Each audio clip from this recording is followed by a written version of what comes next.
Hello students, so তোমালোকৰ central test 2 হ'বলৈ গৈ আছে ক্লাস 9 আৰু ক্লাস 10 আৰু ম্যাক্সিমাম ক্লাস 10 ৰ কাৰণে খুব ইম্পৰ্টেন্ট হয় তোমালোকে সাৱধান হ'ব লাগিব কাৰণ এই যোনটো সেন্ট্ৰেল টেষ্টৰ নম্বৰ থাকিব এটো তোমালোকৰ ডাইৰেক্ট মেট্ৰিক পৰীক্ষাত এড হ'ব আৰু যোনটো তোমালোকৰ ইন্টাৰনেল অ্যাসেসমেন্ট হ'ব ইয়াৰ পৰাই দিয়া হ'ব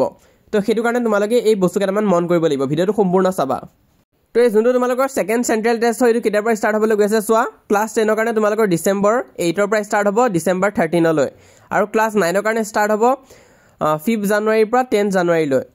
তো আগতে ইংলিশৰ কাৰণে কি আছিল প্ৰেক্টিক্যাল মাৰ্ক আছিল যোনটো স্কুলৰ পৰা দিয়া হয় কিন্তু এটা তেনেকুৱা নহয় এটা তোমালোকে ইয়াত যোনটো নম্বৰ পাবা সেইটো তোমালোকৰ প্ৰেক্টিক্যাল মাৰ্কস হিচাপে ইংলিশ এক্সামত এড হ'ব তো হেতু কাৰণে কৈছো যে কেয়াৰফুল হ'ব লাগিব তোমালোকে আৰু সো এই যোনটো এক্সাম হয় এটো কিন্তু বহুত ইম্পৰ্টেন্ট হয় কাৰণ ইয়াৰ মাৰ্কসটো তোমালোকৰ ডাইৰেক্টলি মেট্ৰিক পৰীক্ষাত এড হ'ব তোমালোকৰ মেট্ৰিক পৰীক্ষাৰ যোনটো পাৰ্সেন্টেজ হয় তাতো এই মাৰ্কসটো এড হ'ব তো হেতু কাৰণে তোমালোকে কেয়াৰফুল হ'ব লাগিব তো ইয়াত তোমালোকৰ টোটাল 10 মাৰ্কস আছে যোনটো তোমালোকৰ পৰীক্ষাত এড হ'ব মানে ইন্টাৰনেল অ্যাসেসমেন্টৰ 10 মাৰ্কস এটা ইয়াৰ পৰা ডাইৰেক্ট এড হ'ব তোমালোকৰ পৰীক্ষাত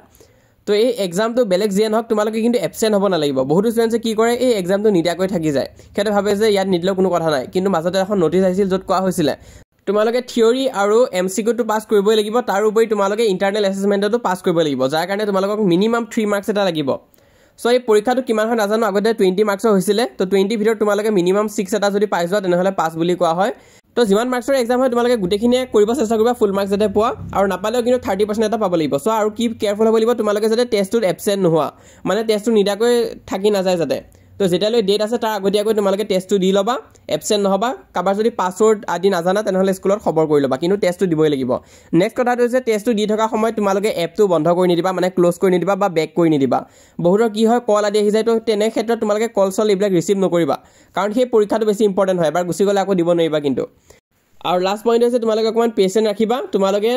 একদম খৰধৰ কৰিব গৈ গুটে ভুল কৰি নিদিবা ভুল কৰিলে কিন্তু আকৌ মাৰ্কস কমি যাবগৈ আৰু এই মাৰ্কসটো কমিলে তোমালোকৰ মেট্ৰিকটো নম্বৰ কমিব সো তোমালোকে যদি 90 প্লাস পাব বিচাৰিছা তেনেহলে এই যোনটো এক্সাম হ'ব সেবা স্পোকেন ইংলিশ এপ তাত তোমালোকে ফুল মাৰ্কস স্কোৰ কৰিব চেষ্টা কৰিবা আৰু যদি 80 টাৰ্গেট আছে তেতিয়াও কিন্তু তোমালোকে কম পাব নোৱাৰা একদম ফুল মাৰ্কস পাবই চেষ্টা কৰিবা তো অল দা বেষ্ট সকলোকে আৰু এই 2 নম্বৰ পইণ্টত বহুতৰ ভুল হৈ যায় সিহঁতে এপটো ক্লোজ কৰি দিয়ে তো এখিনি কথা তোমালোকে মন কৰিবা তাৰ উপৰি তোমালোকে WhatsAppত আমাক জয়েন কৰিবা যদি হে এতিয়ালৈ জয়েন কৰা নাই কাৰণ 24000 কে অধিক স্টুডেন্টস আমাক জয়েন কৰিছে তোমালোকে লেট নকৰিবা সোনকালে জয়েন কৰিবা লিংকটো পিন কমেন্টত দিয়া হৈ আছে আৰু তাৰ উপৰি চেনেলটো সাবস্ক্ৰাইব কৰি ৰাখিবা মই যিমান পাৰো তোমালোকক সহায় কৰি যাম